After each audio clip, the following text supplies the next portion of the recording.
On this 80th anniversary of D-Day, I want to share with you President Franklin Delano Roosevelt speaking to the entire country that night as their young men and women were risking their lives entering the continent of Europe, taking on the Nazi power. And Roosevelt goes on the radio and he leads the entire country in prayer. And when asked about having a day of prayer, he says, "Oh no, I hope every American will pray every day while this war goes on." I recommend it highly. I hope you will listen to it. And if you find it as moving as I do, I hope you'll share it with your friends.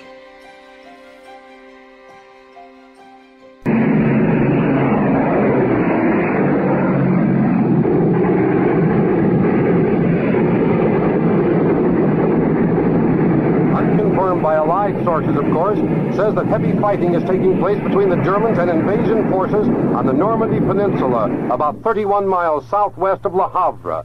Another bulletin, also from Berlin radio and unconfirmed, says the British-American landing operations against the western coast of Europe from the sea and from the air are stretching over the entire area between Cherbourg and Le Havre, a distance of about 60 miles.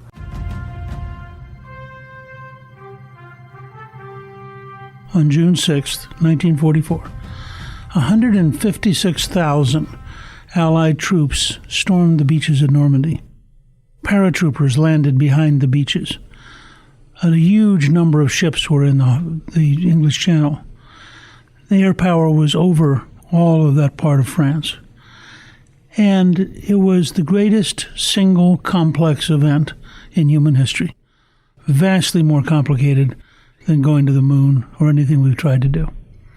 I wanted to share it with you because I think that it's really important that we occasionally stop and look at a decisive event, try to understand what would have happened without that event, and try to understand the people who made it possible. Everybody knew that something big was going to happen. They didn't know where, and they weren't sure of the details. And frankly, we'd gone to great lengths to keep the Germans confused about what we were doing. If you were looking at it from the German side, they all assumed it would be in France, but nobody knew the exact date, nobody knew the exact location. When I say nobody, I mean among civilian Americans. And when it came, I think people were a little stunned by the scale. But to get a feel for that, there are a couple of radio broadcasts that really went straight to people. And remember, this is an age when radio is the only common mechanism of communication, and this is what people are listening to in order to have a sense of what's going on. Men and women of the United States, this is a momentous hour in world history. This is the invasion of Hitler's Europe, the 0 hour of the Second Front. The men of General Dwight Eisenhower are leaving their landing barges, fighting their way up the beaches into the fortress of Nazi Europe. They are moving in from the sea to attack the enemy under a mammoth cloud of fighter planes, under a ceiling of screaming shells from Allied warships. The first news flashes do not say, but a large proportion of this assault is believed to be in the hands of American men. They are making the attack side by side with the British Tommies who were bombed and blasted out of Europe at Dunkirk. Now, at this hour, they are bombing and blasting their way back again. This is the European front, once again being established in fire and blood, not only by the Americans and British, but by many allies in the fight against Axis aggression. This is the supreme test of Allied spirit and of Allied weapons. The world's greatest military undertaking is underway. Before they landed, it was very possible it wouldn't work. Certainly, Prime Minister Winston Churchill was deeply afraid. At one point, felt that he dreamed rivers of blood because he was so much afraid of trying to land there. The British had run a trial landing and had found that going into a fortified port was a disaster. It involved a Canadian unit which was literally massacred. So they were very skittish. On the other hand, we had landed in North Africa. We had landed in Sicily. We had some pretty interesting experiences proving that you could have a combination of paratroopers and people landing from boats, and you could force your way ashore. But Normandy was different. The Germans had built up their defenses, they had a substantial number of tanks available, and they were prepared to do everything they could to throw us back into the sea, because they knew that if it succeeded, if we were ashore, that we would inevitably build up our forces and break loose and ultimately defeat them. In order to achieve this extraordinary landing, President Roosevelt and Prime Minister Churchill turned to the general who had served them so well, and that was General Dwight David Eisenhower, or Ike as he was known to his friends. He became the supreme Allied commander, and his chief deputy was the most famous, highly respected British general in the Second World War, Bernard Law Montgomery. The two of them arrived around Christmas of 1943, looked at the plans that had been developed over the previous year, and promptly threw them out because the plans were too small, too narrow, and too likely to fail. And so they built a much bigger operation involving many more people. And they were clearly laying it on the line. If Normandy had failed, if we had tried to land and not succeeded, it's very likely that we'd have had a hard time doing it a second time, that the cost psychologically as well as physically would have been so great that we would probably have ended up with Russia eventually defeating Germany and occupying all of Western Europe. So this was a key moment in history. Now, to be fair to the Russians, they were losing millions of people fighting the Germans, and Stalin, as early 1942, had been pressuring us to get involved in killing Germans. And he was fairly bitter about the fact that we didn't land in Europe in 42, we landed in North Africa. We didn't land in Western Europe in 43, we landed in Sicily and Italy. And he wanted an Allied force in the West to drain Germans out of Russia and out of the Eastern Front to reduce the pressure on his own country. And we kept promising we were going to do something. Frankly, we were very worried that at some point the two dictators, Stalin and Hitler, might get together, create a truce, and allow the Germans to reposition their forces in the West, which would have cost us huge problems. But it didn't happen. Stalin wanted to defeat the Germans. He was deeply embittered by the way they had attacked, the number of people they had killed, the brutality they had displayed in occupying parts of Russia. So in the end, he probably never was going to cut a deal with Hitler. But we were afraid that he might. And we kept reassuring him. Both Roosevelt and Churchill kept telling him, we're going to do it, we're going to do it. Then they said we're going to do it in May. But in fact, we weren't quite ready in May. We didn't have all of our forces prepared. So then we said we're going to do it in June. And that led to, I think, one of the most amazing magic moments of the whole war, and in fact, in history. What happened was Eisenhower and Montgomery had been practicing with the meteorologists how to land and when to land and what did the weather mean. And the meteorologists had an advantage over the Germans because we were able to look at weather patterns from Greenland and Iceland. And so we knew a couple days in advance. The weather almost always came from the west. The Germans did not have that kind of observational capability, and so they were sort of blind about what was happening with the weather. Well, to land at Normandy, you had to have the tides just right so you could get ashore. You had to have the right kind of moon, which also affected the tides. You had to have adequate weather to land, because if there was big storms, you just couldn't land or you couldn't sustain yourself. So on the 4th of June, the weather was terrible. And the troops had all gotten prepared. We were going to go in on the 5th of June.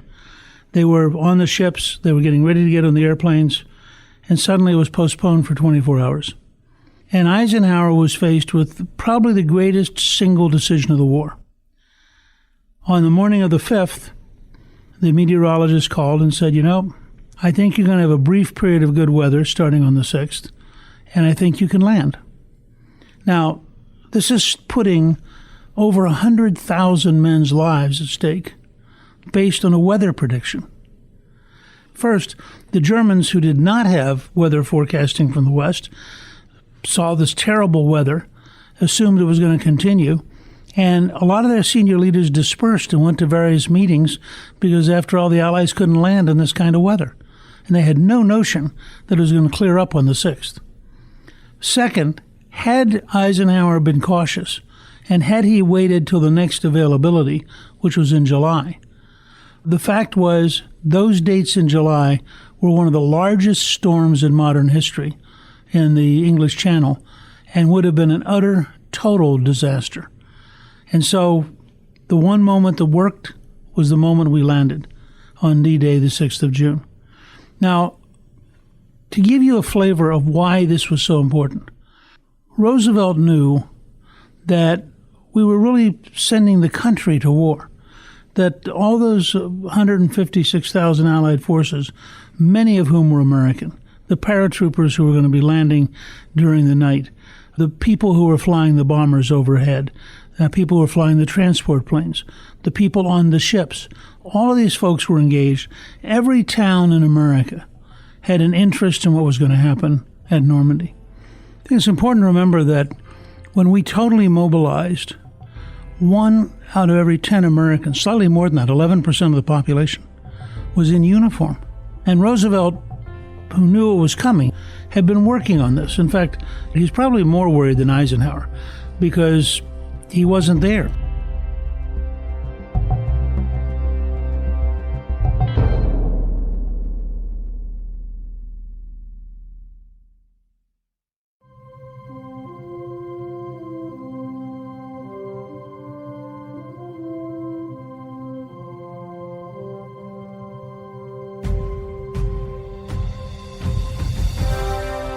Roosevelt actually went off the weekend before and spent some time at Paul Watson's estate out near Monticello, Virginia.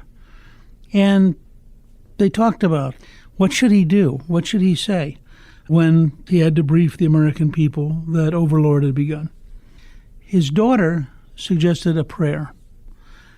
Roosevelt asked Grace Tully, his secretary, to start taking dictation, and then he pulled out his family's Book of Common Prayer to try to get inspired. Grace ultimately taped a final version of the prayer. Roosevelt practiced it on Sunday and was ready. Roosevelt, on Monday, the 5th of June, goes back to the White House. That's the day originally scheduled, but it didn't happen. And Roosevelt continues to worry about it. General Marshall, who was the top American commander for the War Department, was not particularly nervous. He knew that Eisenhower was competent, and he knew that they'd been working at this thing now for a long time, and he was reasonably sure that it would work. Eisenhower, I think, was concerned, but he wasn't particularly nervous. Eisenhower was a guy who believed in deep preparation and then in relaxing and assuming that things would work out all right. There's a wonderful scene of Eisenhower visiting paratroopers. Now remember, he's ordering them to fly into France, jump out of the airplane in the dark, and in the process he had been warned by the British Royal Air Force officers that they should expect 70% casualties. That is, 7 out of every 10 young men he was sending in would die. And Eisenhower said that he hoped it wasn't true, but that we had to throw everything we could at stopping the Germans. So Eisenhower is visiting a unit where his Air Force advisors have told him 7 out of every 10 of these young people would probably die. And there's a very famous scene of Eisenhower. He's talking to a young soldier, and he said, "Where are you from?" And he said, "Oh, I'm from Michigan." And Eisenhower said, "Oh, I fly fish in Michigan." And the young guy said, "Oh, really?" He said, "I fly fish too." So Eisenhower said, "No, this is how I cast. How do you do it?" And Eisenhower is literally standing there showing this young paratrooper how he would flick his hand to cast during fly fishing. And that's what got to be a picture. And nobody for years knew what he was talking about until somebody finally said, "What were you doing?" And you couldn't quite tell what he was up to. Well, what he was up to was getting everybody to relax. Just be calm, do your job. As we're getting ready to land at Normandy, something very positive happened. On the 4th of June, the Allied forces entered Rome. Now, we had been fighting our way up the Italian peninsula. Italy has lots and lots of mountains, and it's a very hard peninsula to wage war in, very easy if you're on defense. And so we had slugged our way north and had several amphibious landings. Finally, on the 4th of June, Rome itself was liberated. We were very fortunate in that we had maneuvered around the Germans so that they did not destroy the city, but instead withdrew and pulled back. As we occupied Rome, it gave Roosevelt something good to say to the American people.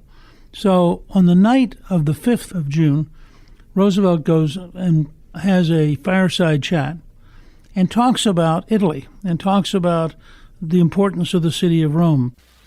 Ladies and gentlemen, the President of the United States. My friends, yesterday, on June 4th, 1944, Rome fell to American and Allied troops.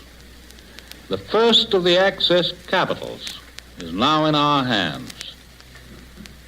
1 up and 2 to go. It's a victory speech. We've now captured the first of the fascist capitals. Our forces are on the march. Italy is a good sign. And, of course, in the process of working our way up, we had drained a lot of German soldiers away from Russia and away from the Western Front. And that had been part of our strategy all along, was to force them to defend everywhere and to not be able to mass their forces in any one place. The other thing that had been going on in preparation for landing was the tremendous air campaign. Eisenhower was determined to bomb the French railroad lines to stop the Germans from reinforcing the front. Churchill was against it. He said, because our bombers were pretty inaccurate back then, he said, we're going to kill a lot of civilians. The French will hate us for a generation. But General de Gaulle, who was the head of the Free French, intervened and said, no. He said, I will make a speech at the right moment to the French people. If bombing the rail lines helps liberate us from the Nazis, then I am for doing whatever it takes to get the Nazis out of France. So with his support, Eisenhower, who felt so strongly about this, that he threatened to resign and said, if I can't wage the battle I believe in, you need to get a new general because I'm not going to be responsible for not doing everything possible. I want to emphasize this. Everybody at the senior level understood this was the great test of the war. If we could land, if we could stay ashore, then sooner or later our buildup from the ocean would be dramatically greater than the Germans' ability to build up by land using railroads and roads. And therefore, eventually we would break out, and eventually we would liberate all of France and ultimately fight our way into Germany. On the other hand, because the Germans also knew that, they were going to do everything they could to throw us back into the water and to stop the invasion before it really got started. And they had assigned Rommel, who had, in some ways was their most famous general in the West, to really do everything he could to create what they called Fortress Europe. And they had built in all sorts of bunkers. They'd put in lots of concrete. They'd put in a lot of barbed wire. They'd put in obstacles under the water. One of the challenges was to be able to go in and blow up the obstacles so that the ships could actually get to the beach. A lot of what we today would probably call SEALs, but back then were underwater demolition teams, were spending a lot of time on the 5th of June preparing to blow up these various obstacles so the ships could literally get to the sand to begin to deliver tanks and troops. The Germans also knew what were the places you could probably land at, and they had put forces in those particular places. And the result was that at Omaha Beach, we ended up in a buzzsaw and lost a lot of people very quickly. Were pinned down on the beach for several hours and just gradually fought our way through. But this is where the sheer scale of the operation really mattered, because while the Germans were able to slow us down pretty dramatically at Omaha, there were 4 more beaches. And there were French, there were Polish, there were Canadian, there were British, and there were American forces who were all coming ashore simultaneously. In addition, both we and the British had dropped parachute divisions behind the lines. So they were there to cut off German reinforcements and to further unnerve the Germans, because if you have people behind you, it makes it a little harder to focus on stopping people in front of you. So all of this is going on simultaneously. And to show you the scale of it, I'd like you to listen just for a minute to General Eisenhower's statement, which he made on the radio and which they taped, but which was read on every single ship before the landings began. And it gives you a sense of the seriousness with which you have to take this entire event. Soldiers, sailors, and airmen of the Allied Expeditionary Force, you are about to embark upon the great crusade toward which we have striven these many months. The eyes of the world are upon you. The hopes and prayers of liberty-loving people everywhere march with you. In company with our brave allies and brothers in arms on other fronts, you will bring about the destruction of the German war machine, the elimination of Nazi tyranny over the oppressed peoples of Europe, and security for ourselves in a free world. Your task will not be an easy one. Your enemy is well-trained, well-equipped, and battle-hardened. He will fight savagely. But this is the year 1944. Much has happened since the Nazi triumphs of 1940-41. The United Nations have inflicted upon the Germans great defeats in open battle, man to man. Our air offensive has seriously reduced their strength in the air and their capacity to wage war on the ground. Our home fronts have given us an overwhelming superiority in weapons and munitions of war, and placed at our disposal great reserves of trained fighting men. The tide has turned. The free men of the world are marching together to victory. I have full confidence in your courage, devotion to duty, and skill in battle. We will accept nothing less than full victory. Good luck, and let us all beseech the blessing of Almighty God upon this great and noble undertaking. To me, this has always been one of the most quietly heroic events that I've ever studied. Because Eisenhower knew that even with those great words and even with those great troops, it could fail. And so Eisenhower, being a very methodical and responsible person, had sat down, written out a statement if it failed, and carried that statement in his pocket for the entire operation. Now think about the moral courage, knowing you're throwing 156,000 troops at the beach, that you have mobilized the Canadian, British, and American forces, that your president and the prime minister have entrusted you with getting the job done, and yet you might have to turn to them and say, it didn't work. And I want you to listen to how Eisenhower had written it and realize what moral courage it took, because he didn't say the troops failed. He only said one person failed. He'd written the following, which he kept in his pocket for the entire day. Our landings in the Cherbourg-Havre area have failed to gain a satisfactory foothold, and I have withdrawn the troops. My decision to attack at this time and place was based upon the best information available. The troops, the Air and the Navy, did all that bravery and devotion to duty could do. If any blame or fault attaches to the attempt, it is mine alone. Now that's courage. And he was prepared. I mean, he understood that this could be an enormous success or it could be a stunning disaster. All day long, he seemed calm, understood what was going on, and he understood a key thing for senior leaders, which is once you've done all the planning, once you've done all the training, once you've done all the preparation, try not to screw up the people who are implementing. They're too busy getting things done to talk to you. You have to have an enormous sense of discipline, which Eisenhower did. They waited patiently, and they began getting reports, first that the paratroopers had landed, and that the losses were dramatically lower than the experts had predicted. Instead of losing 70%, they were losing much more like 10%. The paratroopers were out there actively doing what they had been trained to do. Now, they were scattered all over the place. We still had not perfected nighttime landings in a combat zone. Remember, they didn't have GPS.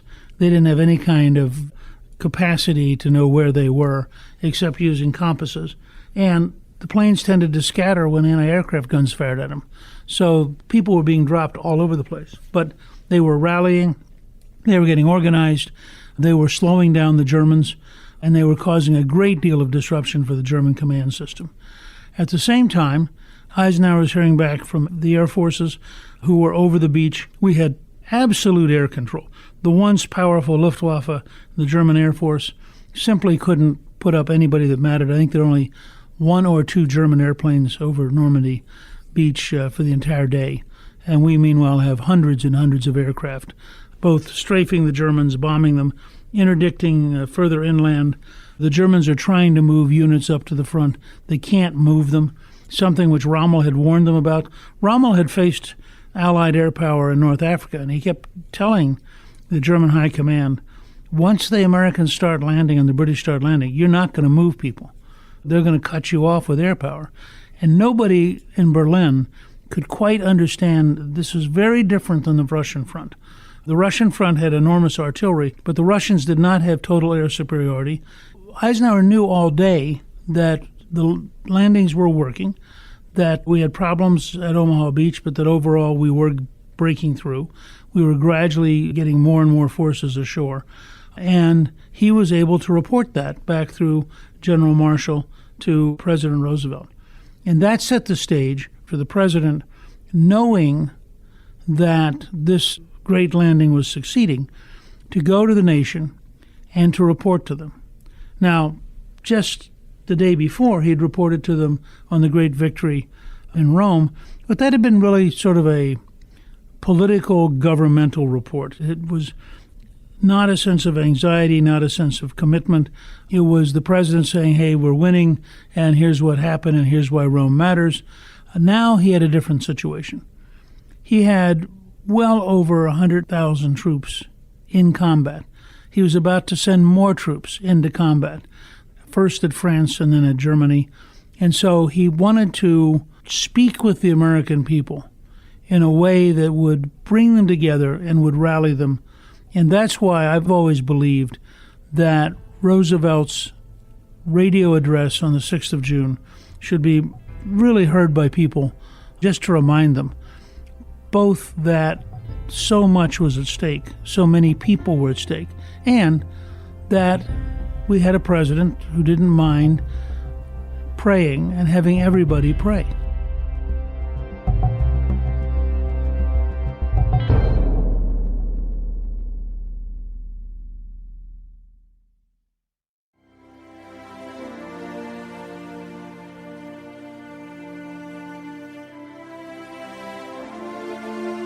So I want you to join me in listening to President Roosevelt's address to the nation, in which he asked the whole country to join him in prayer for the young men who are risking their lives in France. My fellow Americans, last night when I spoke with you about the fall of Rome, I knew at that moment that troops of the United States and our allies were crossing the Channel in another and greater operation.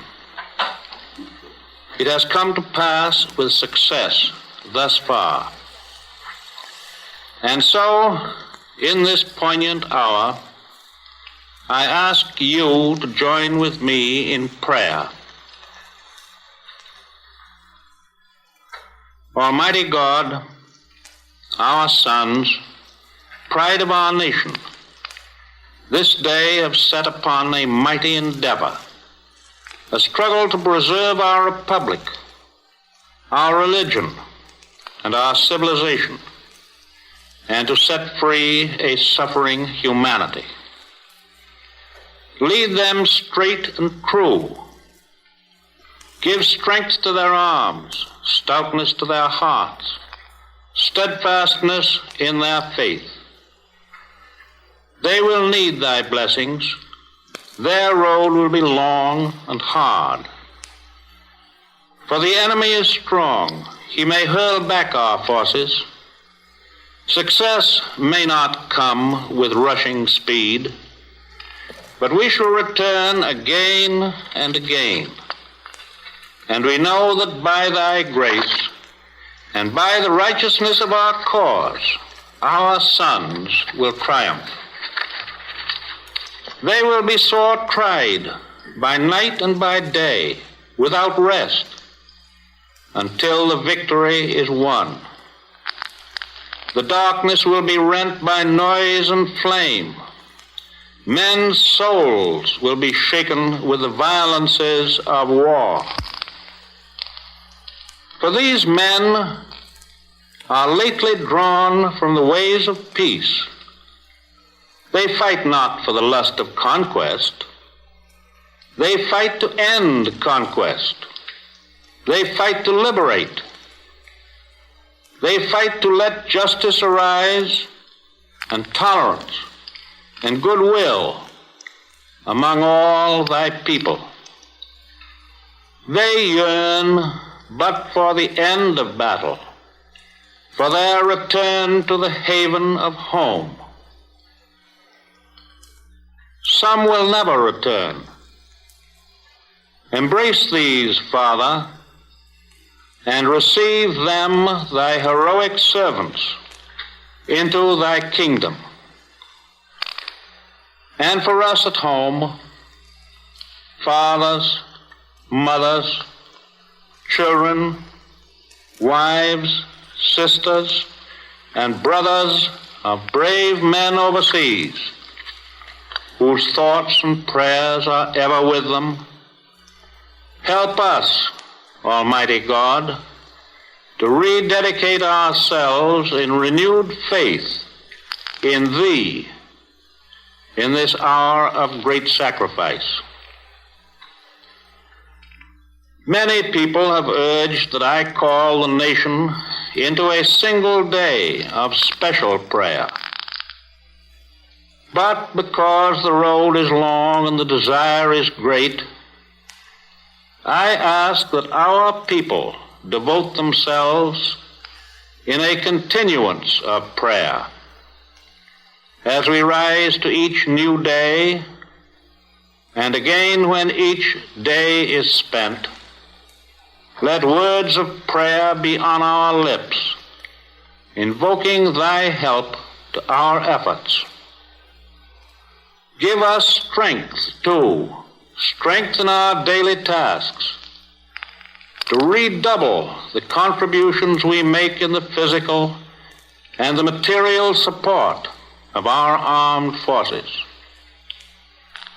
And let our hearts be stout, to wait out the long travail, to bear sorrows that may come, to impart our courage unto our sons, wheresoever they may be.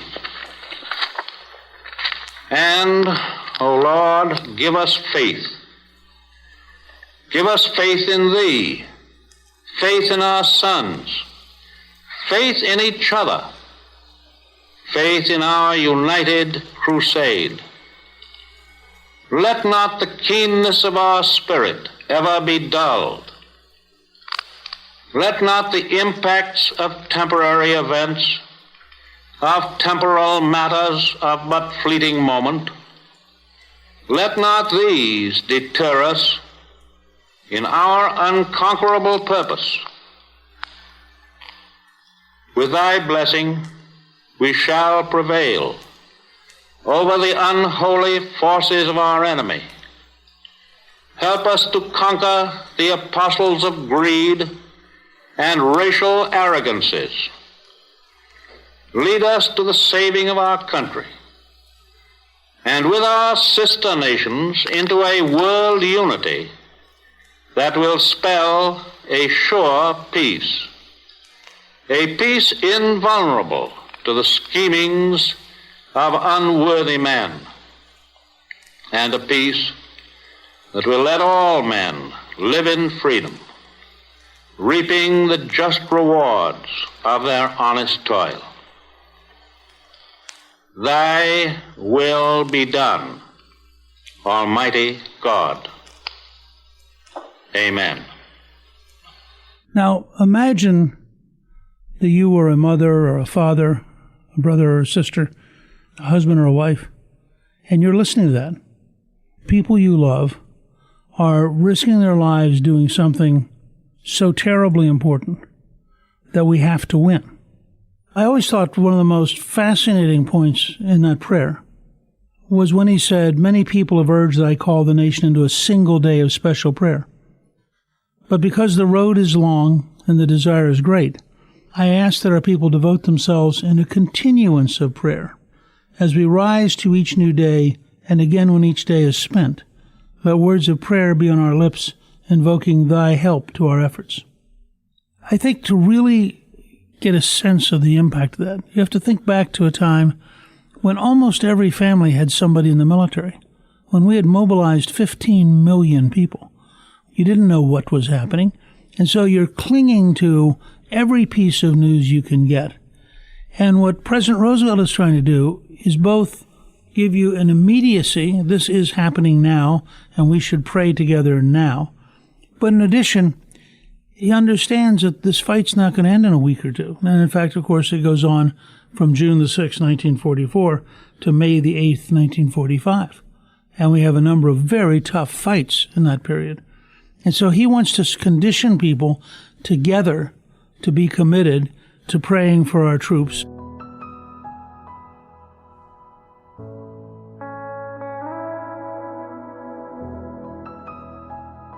I wanted to share with you both the importance of Normandy, but I also wanted to share with you that here is a president who nonetheless felt that at a time of great crisis, it was totally authentic and totally legitimate to invite every American to pray for their loved ones, recognizing that when you have 11% of the country in uniform, virtually every American had a loved one who was genuinely at risk.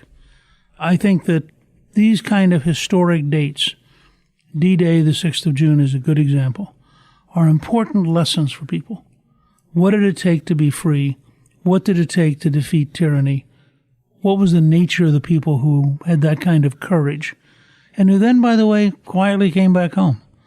Took the GI Bill, went to school, got married, they raised their children, they had a good life. They are the greatest generation because they were committed to their country and to their fellow Americans for virtually their whole lifetime. They'd survived the Great Depression. They'd survived the Second World War. They're the people who created the framework to win the Cold War. And in the process, they made America the most prosperous nation in history, did an immense amount of good in a wide range of ways.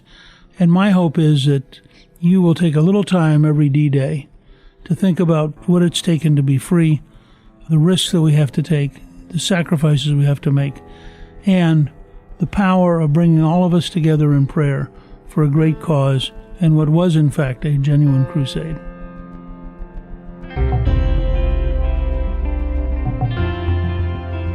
Thank you for listening. You can read more about D-Day and FDR's prayer on our show page at newtsworld.com. Newt's World is produced by Gingrich 360 and iHeartMedia. Our executive producer is Garnsey Sloan, and our researcher is Rachel Peterson. The artwork for the show was created by Steve Penley. Special thanks to the team at Gingrich 360. If you've been enjoying Newt's World, I hope you'll go to Apple Podcasts and both rate us with 5 stars and give us a review so others can learn what it's all about. Right now, listeners of Newt's World can sign up for my 3 free weekly columns at gingrich360.com/newsletter. I'm Newt Gingrich. This is Newt's World.